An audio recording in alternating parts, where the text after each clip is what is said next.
성경에 나오는 많은 인물 가운데 예수님을 가장 닮은 인물들을 꼽으라고 한다면 실상은 몇 사람이 되지 않을 것입니다.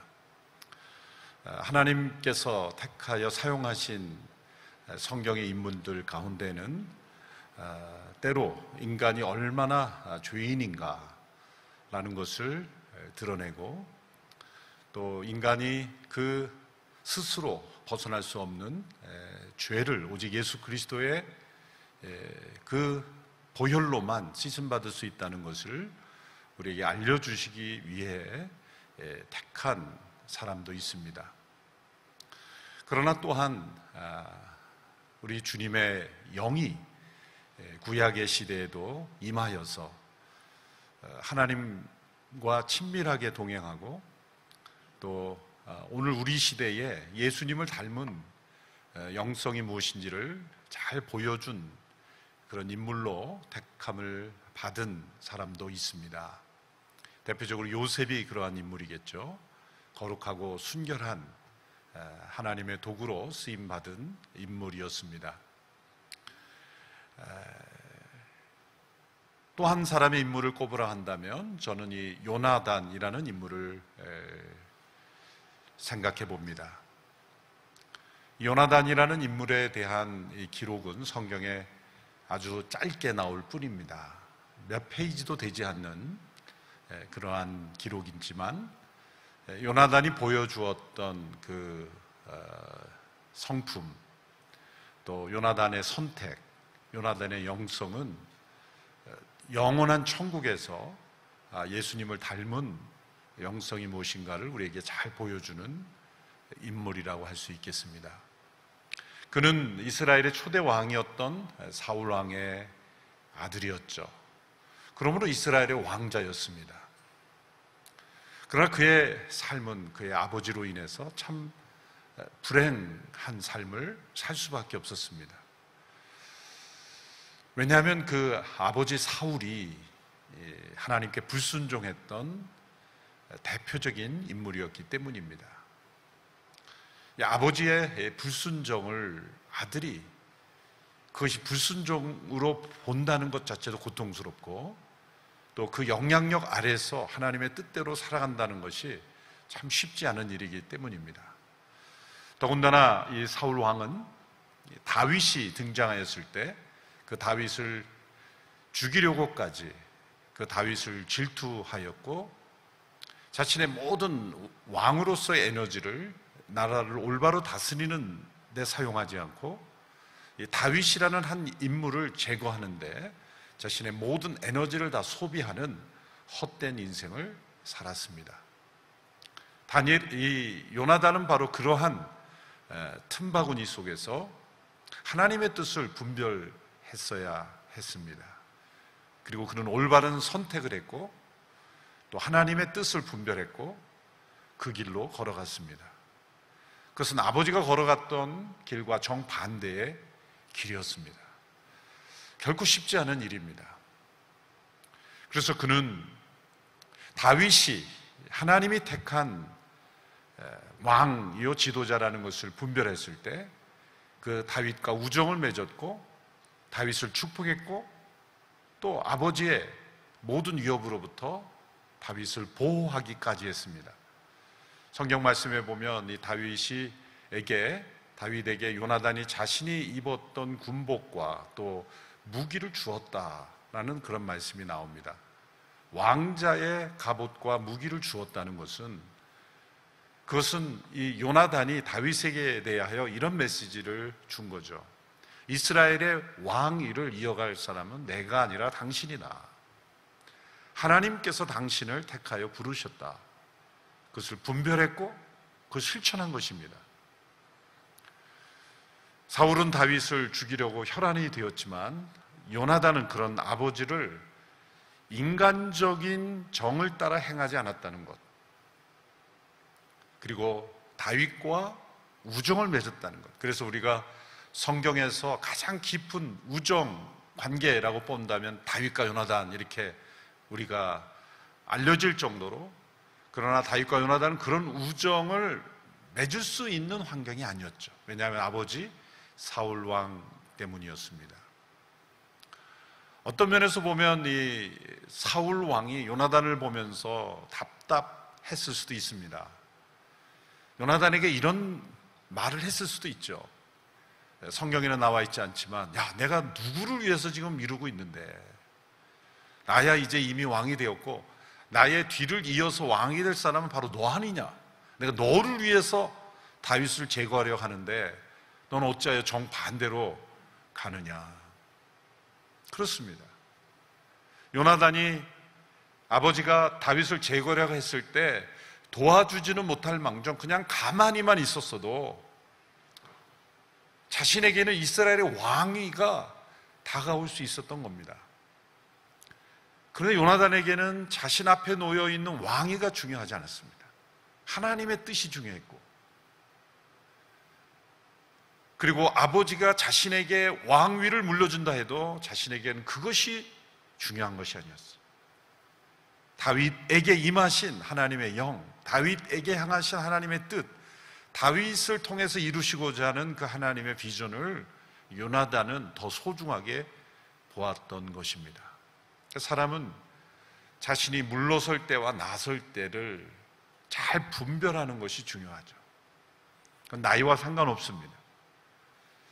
말도 우리가 해야 될 때와 침묵할 때를 알아야 되는 것처럼 우리 인생의 중요한 순간마다 내가 나설 때와 물러설 때를 잘 깨닫는 것이 중요한 영성입니다.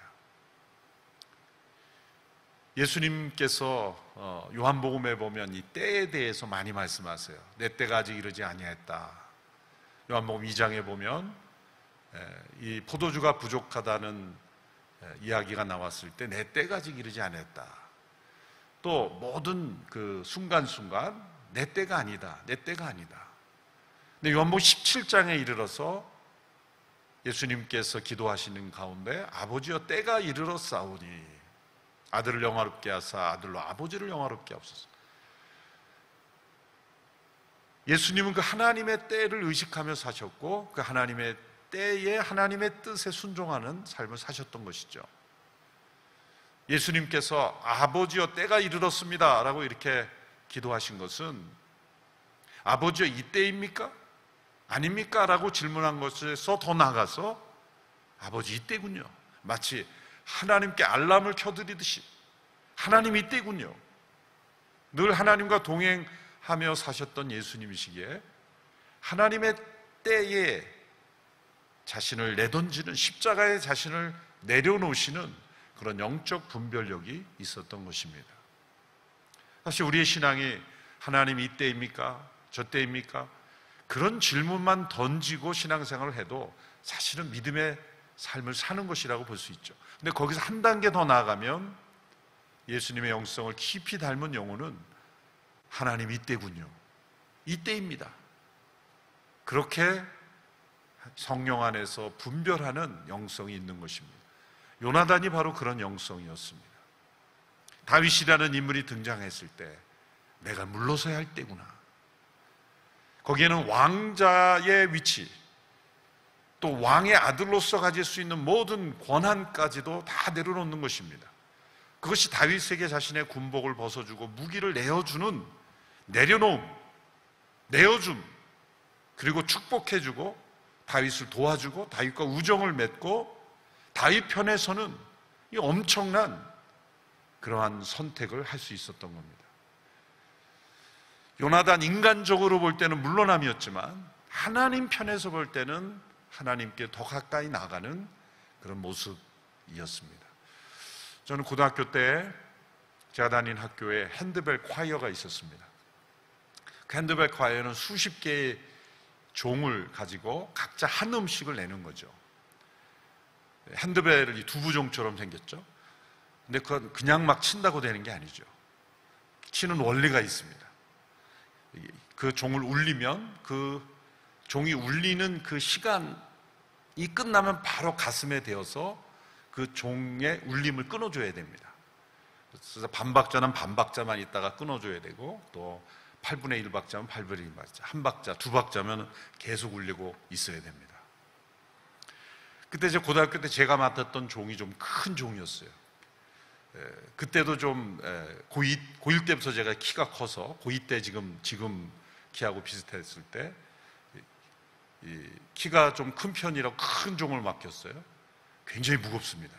이 저음이 나는 종은 3보 울리면은 막 몸이 흔들릴 정도로. 근데 그 종을 울리다가 제 가슴에 대면 이게 막 힘듭니다. 아픕니다. 어떤 때 막 멍이 들 정도로 그렇게 아픈 그 울림이 있는데, 아프니까 이제 제가 요령을 부리는 거죠.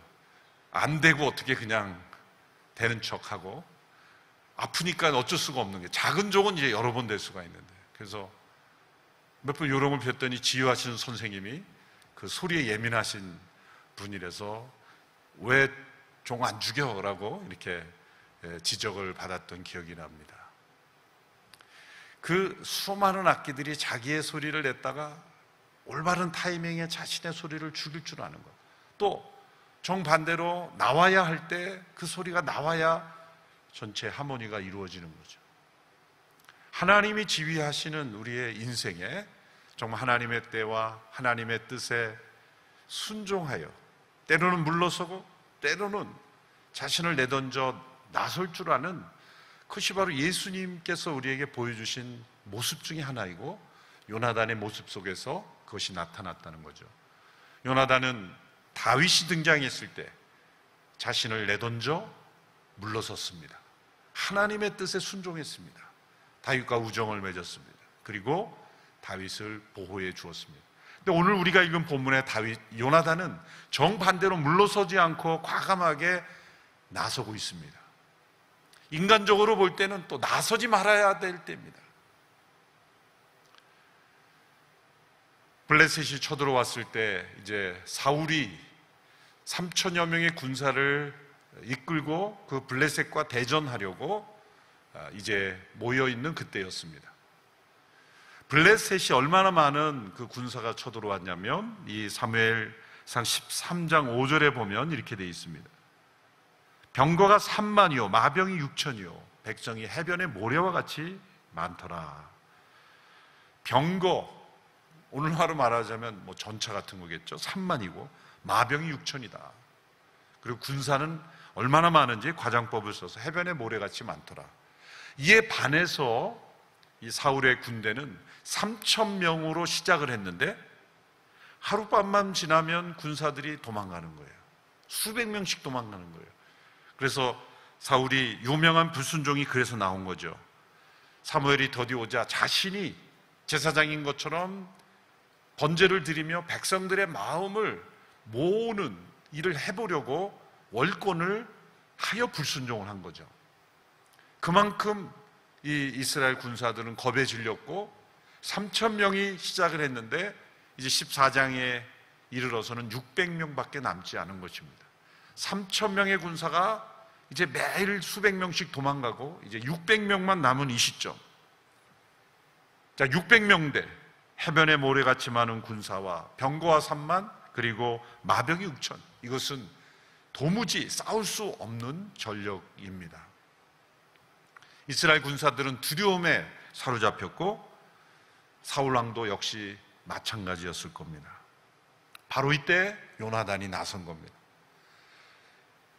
나서면 안 되는 때입니다. 인간적으로는 이것은 무모한 도전이요 곧 자신을 죽음에 내던지는 그러한 모습인 것이죠. 이때 요나단은 하나님의 음성을 들었고 하나님의 때임을 깨달았습니다. 자신이 희생해야 될 때라는 것을 깨달았어요. 모든 순간에 하나님의 뜻을 따르는 사람은 하나님의 때를 분별할 수 있게 되고 또 하나님이 원하시는 모습으로 자신을 그 뜻에 내던질 수 있게 돼요.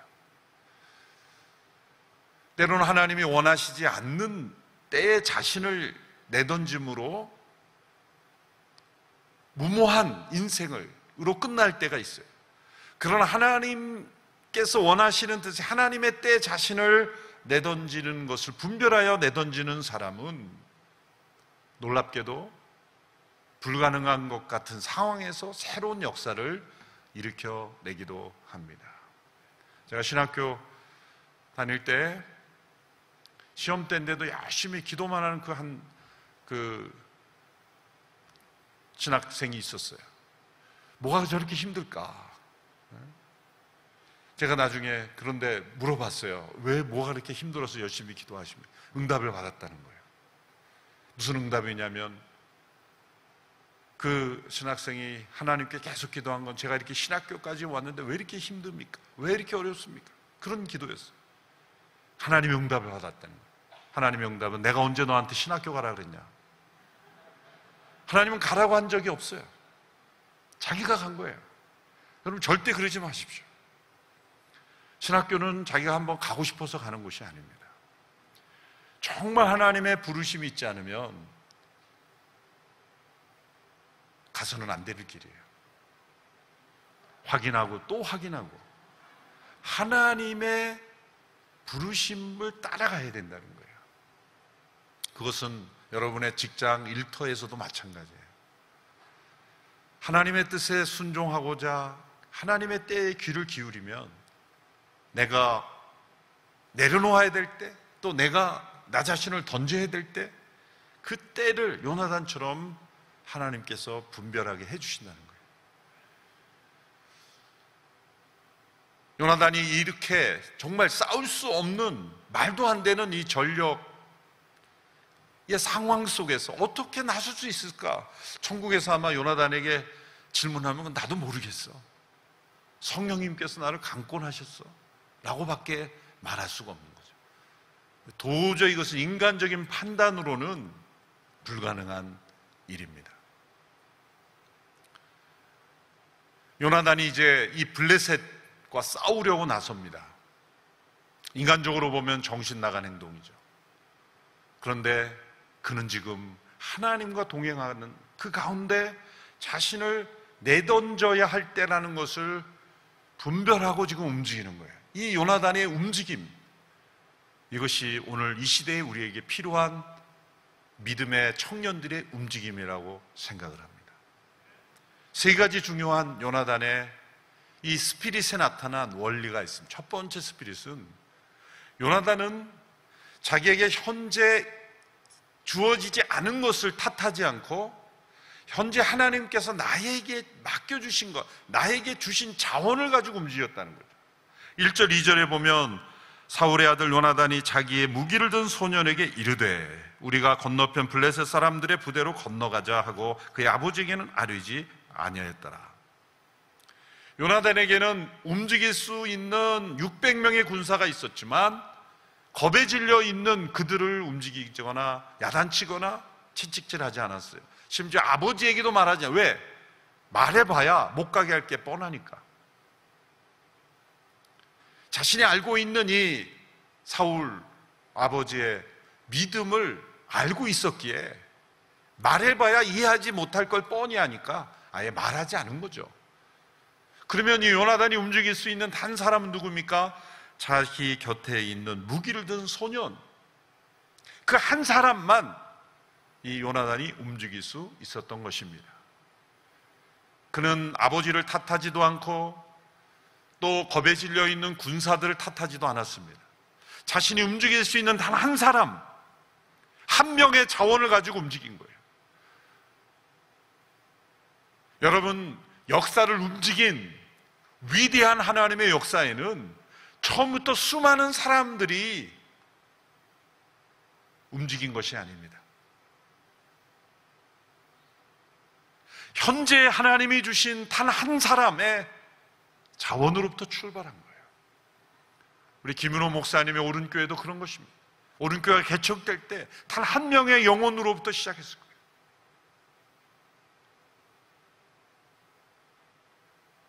하나님의 사역은 언제나 이런 믿음의 발걸음으로부터 출발하는 거예요. 우리 개인의 삶도 마찬가지예요. 우리 청년의 때에 가장 버려야 될 것은 탓하는 것입니다. 물론 탓할 수 있는 많은 것이 있죠. 부모를 탓할 수 있고 국가의 지도자를 탓할 수 있고 환경을 탓할 수 있고 모든 것을 탓할 수 있어요. 그러나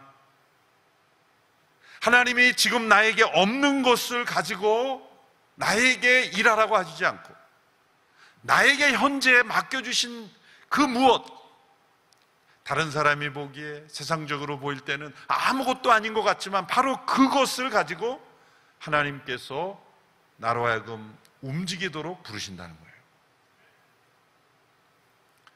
우리 목회자들 함께 신학생 때다 이렇게 보면은 이렇게 부교육자 할 때 여러 동기 목회자들, 신학생들을 보면은 가끔 이렇게 담임 목사님 흉 보면서 스트레스를 풀 때가 있어요. 유독 근데 담임 목사님의 그 문제를 많이 말하는 사람을 보면 자기 할 일도 못하는 사람이에요. 나를 인정해주지 않아서 내가 능력 발휘를 못한다. 내가 어떤 사람인데, 다른 사람이 나를 못 알아본다. 리더가 나를 알아주지 못한다. 다른 사람이 나를 알아주지 않아서 내가 실력 발휘 못하는 사람은 없습니다. 하나님께서 지금 나에게 맡겨주신 그것이 어떤 일이든지 간에 거기서부터 움직이는 것, 이것이 바로 요나단 스피릿이에요.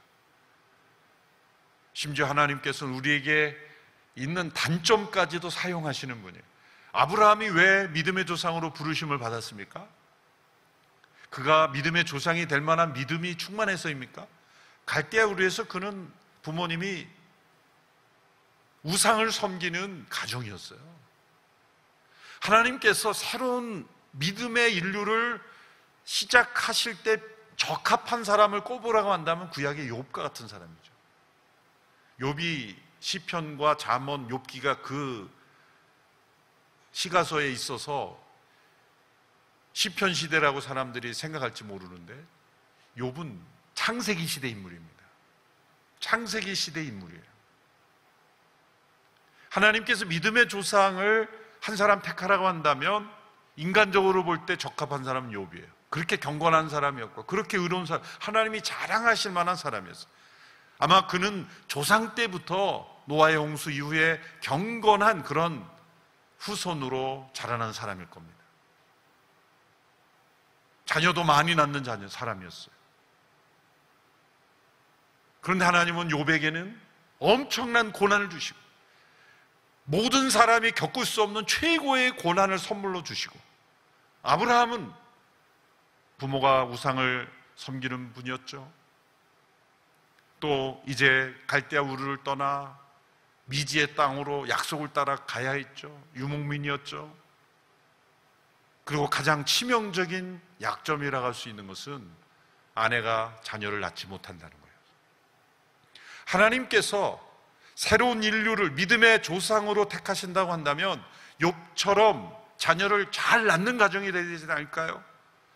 자녀를 낳을 수 없는 그런 가정, 우상을 섬기는 가정, 믿음의 조상이 되기에는 모든 것이 다 약점이고 단점이에요. 그렇다면 하나님이 왜 아브라함을 택하셨습니까? 그것은 자녀를 낳지 못하는 가정이 있기 때문이에요. 역설적인 거예요. 하나님이 한 사람을 불러 사용하실 때는 나의 가정, 나의 인생에 있어서 때로는 지우고 싶은 문제, 연약함, 단점, 그것까지도 하나님은 하나님의 선한 목적을 위하여 사용하실 수 있는 하나님이시라는 거예요. 저는 아무리 봐도 저는 아무것도 없습니다. 저희 가정, 저를 뒷받칠 만한 가정도 아니고 경제력도 없고 많이 배운 가정도 아니고 뭐 자원이라는 게 아무것도 없습니다. 그러면 없는 것이 자원이에요. 아브라함에게는 자녀가 없는 것이 하나님의 부르심의 근거가 된 거예요. 그렇다면 우리에게 하나님께서 부르시고 사용하시지 못할 근거는 아무것도 없는 거예요. 요나단이 단 한 명을 데리고 지금 병거가 수만이고 수만의 군사가 있는 블레셋에게로 건너가자, 싸우러 가자, 말도 안 되는 것이죠. 그러나 여러분, 하나님이 함께 하시면 때로는 사람의 눈이 보기에는 말이 안 되는 발걸음을 걷는 거예요. 그러나 두려워하지 않는 거예요. 하나님의 임재와 부르심 가운데 있기 때문이죠. 이 요나단의 스피릿이 오늘 이 시대에 한국교회 청년들에게 우리가 함께 부어지기를 기도합니다. 하나님의 인도하심을 따라가는 이 새벽 이슬 같은 주의 청년들이, 요나단과 같은 우리 청년들이 일어나는 기도회가 되기를 바랍니다. 두 번째는, 요나단은 자신의 계획과 자기 자신에 대한 확신이 아니라 하나님의 성품, 하나님의 능력에 대한 확신을 가지고 움직였다는 거죠. 그가 무기를 든 소년에게 무엇이라고 말합니까? 6절에 보십시오. 이렇게 말하죠. 요나단이 자기의 무기를 든 소년에게 이르되 우리가 이 할례받지 않은 자들에게로 건너가자. 여호와께서 우리를 위하여 일하실까 하노라. 여호와의 구원은 사람이 많고 적음에 달리지 아니하였느니라. 이 말씀을 보면 자신에 대한 확신은 없었어요. 뭐라고 말합니까? 무기를 든 소년에게 우리가 건너가면 반드시 우리가 이길 거다, 그렇게 말하지 않았어요. 여호와께서 우리를 위하여 일하실까 하노라. maybe, 어쩌면 하나님이 일하실 수도 있다. 그리고 어쩌면 우리는 그냥 죽을 수도 있다.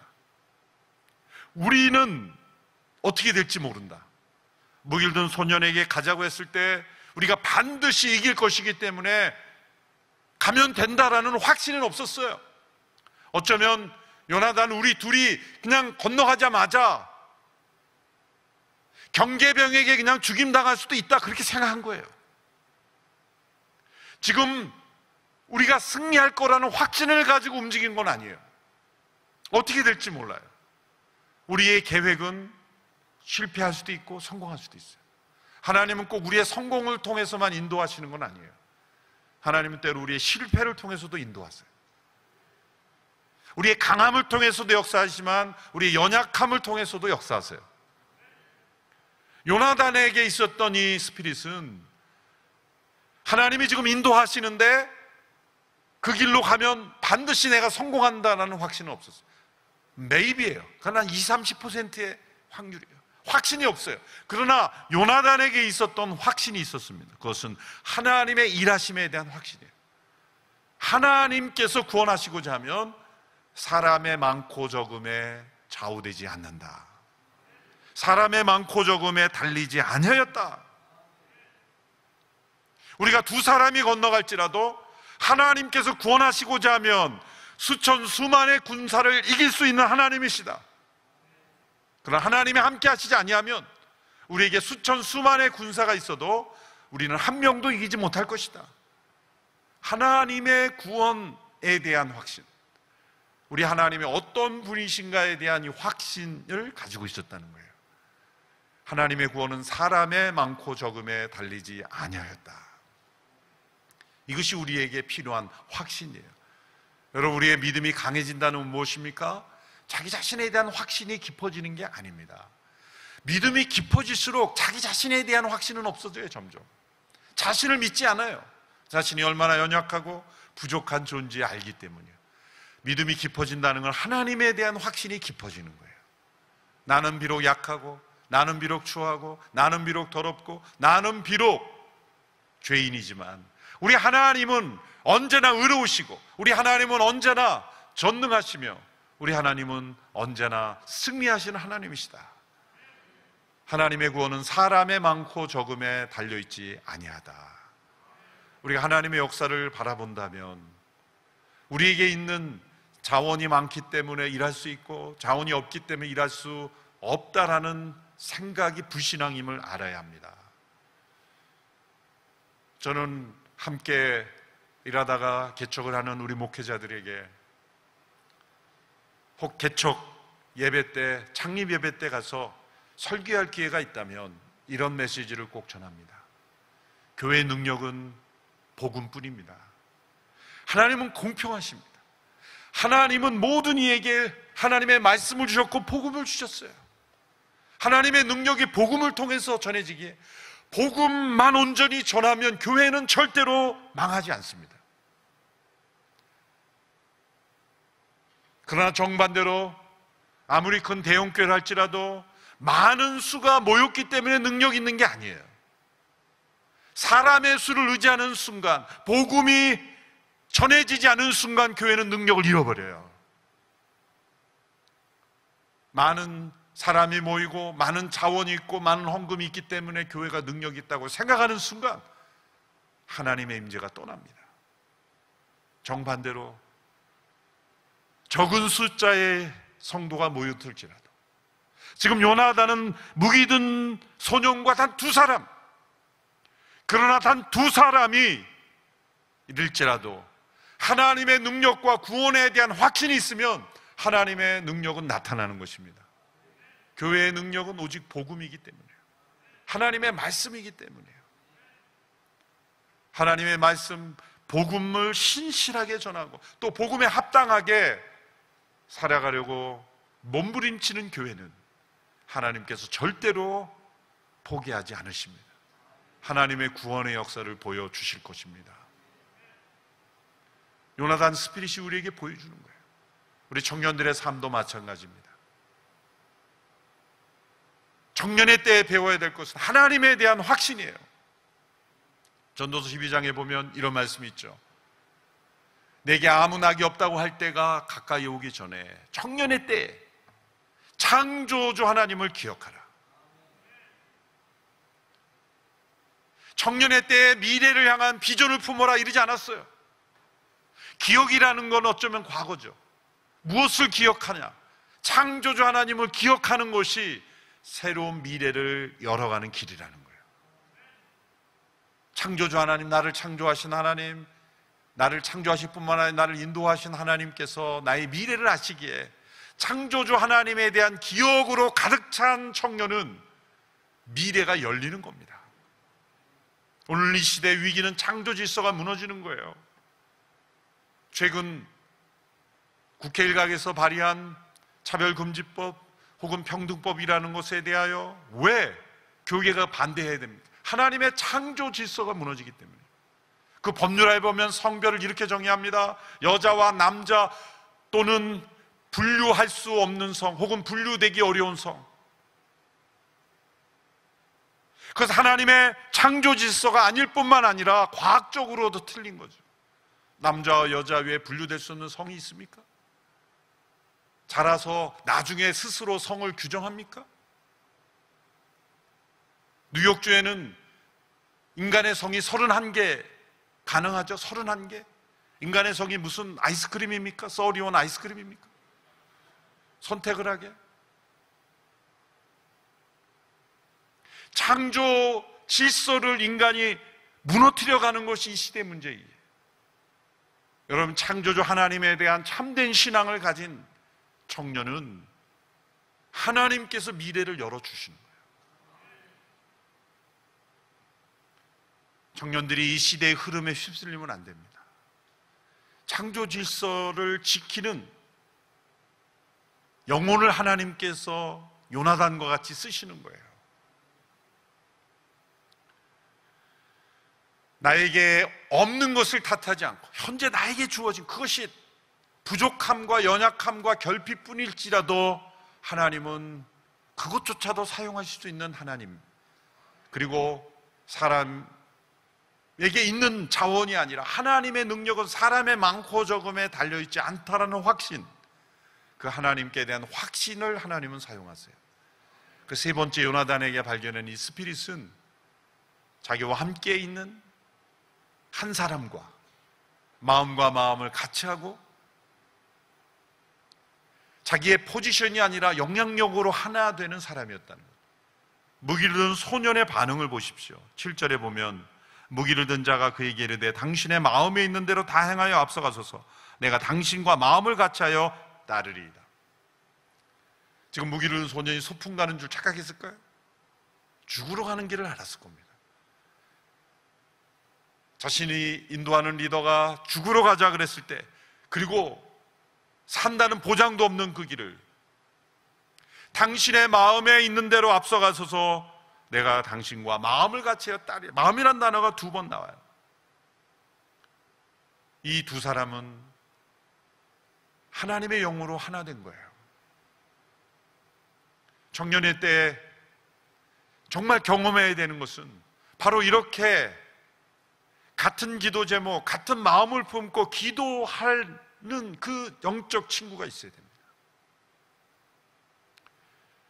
예수님께서 제자들이 이렇게 말씀하셨죠. 두세 사람이 내 이름으로 모인 곳에는 나도 그들 중에 있느니라.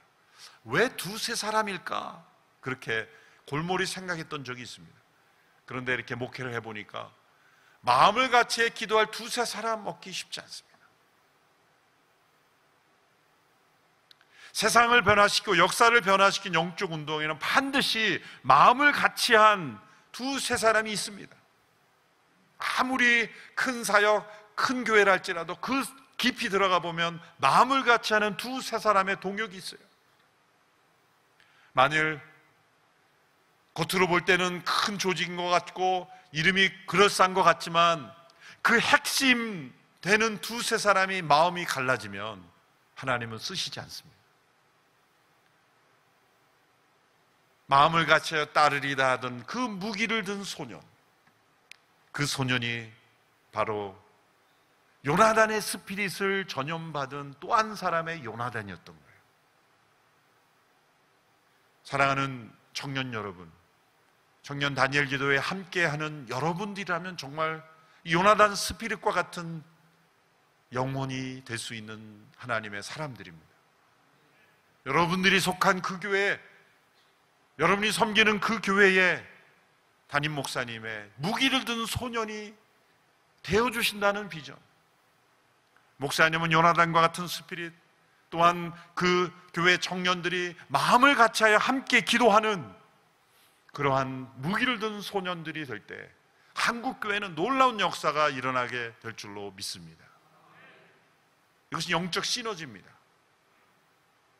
전도서에 보면 하나보다 둘이 낫고 둘보다 셋이 낫고 세 겹줄은 결코 끊어지지 아니한다 그랬죠. 어떤 분은 이 성경은 잘못 읽어서 자꾸 삼겹줄로 읽어서 삼겹줄은 잘 끊어집니다. 세 겹줄. 삼겹살.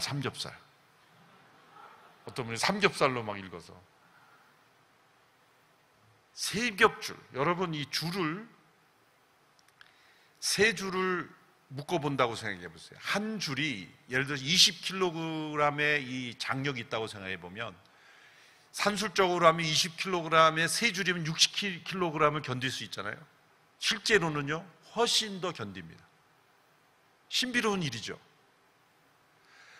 100을 견딜 수 있는 줄을 세 줄을 묶으면 300을 감당할 수 있어야 되는데 실제로는 훨씬 더 무거운 것을 견딜 수 있는 장력이 생겨요. 여러분 물질도 그런 시너지가 생기는데 세 사람이 이렇게 다윗과 요나단과 무기를 든 소년과 같은 그런 마음과 마음의 영혼이 하나 되는 영적인 연합이 이루어질 때는 신명계의 말씀대로 하면 한 사람이 1000을 감당하는 거예요. 한 사람이 1000을 감당하는 거예요. 그것이 영적 시너지요. 하나님의 영이 함께 하시는 그런 쓰시는 관계가 되는 거예요. 집에 가서 이후를 읽어보십시오. 요나단과 이 무기를 든 소년이 그 험한 바위를 기어 올라갑니다. 그 위에 있는 경비병들이 봤겠죠. 뭐 돌을 던지고 막 난리를 쳤겠죠. 아마 피를 흘리고 올라갔을 거예요. 하나님의 인도를 따라간다고 저절로 기적이 일어나진 않아요. 그들은 죽을 각오를 하고 싸웠을 겁니다. 간신히 이 절벽에 올라가서 그 경계병들과 싸웠어요. 험한 바위 위에 있는 그 적들과 싸웠는데 2대 20을 이긴 거예요. 20명을 무너뜨린 거예요. 아마 그들은 이제 한계에 부딪혔을 거예요. 그 뒤에는 또 다른 이 수많은 블레셋 군사들이 아마 지원 병력이 오고 있었을 거예요. 그들은 기진맥진했을 거예요. 이게 여기서 끝나는구나. 그때 그 적진에 큰 떨림이 있었어요. 하나님이 이끄시는 지진이 일어난 거예요. 그래서 승리한 거예요. 결국 죽음을 각오하고 자신을 내던진 요나단과 무기를 든 소년에 의해서 이 블레셋과의 전쟁에서 승리가 일어난 거예요. 기적의 역사가 일어난 거죠. 이 세상은 오늘도 요나단 스피릿을 가진 영혼을 찾습니다. 그리고 청년 다니엘 기도회가 바로 그런 요나단 스피릿으로 충만해지는 그런 귀한 은혜의 시간이 되기를 축원합니다. 기도하겠습니다. 이 시간 합심하여 함께 기도할 때 하나님, 저희에게 요나단 스피릿을 부어 주시옵소서. 요나단에게 임하셨던 성령의 충만함을 부어 주시옵소서.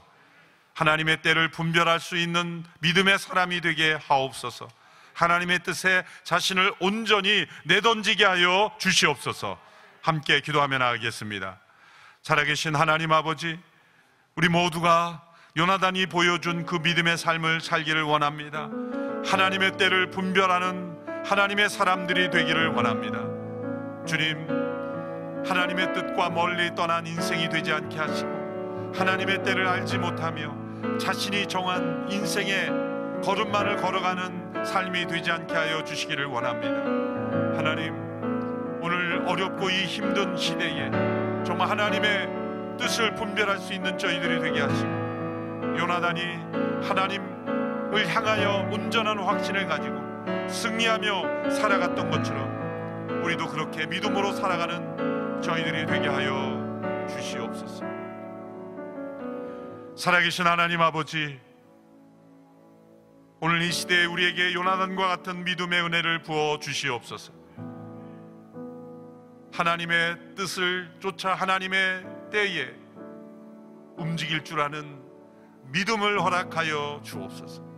때로는 자신을 온전히 내려놓고 그 하나님의 뜻에 순종할 수 있게 해주시고, 오늘 블레셋과 같이 다가오는 수많은 이 세상의 흐름을 믿음으로 이겨내고 순종하며 승리하는 믿음의 사람들 다 되게 하여 주옵소서. 청년 다니엘 기도회 가운데 함께 하시고 한 주간 기도하는 모든 청년들에게 성령의 충만을 부어 주시옵소서. 예수님의 이름으로 기도합니다. 아멘.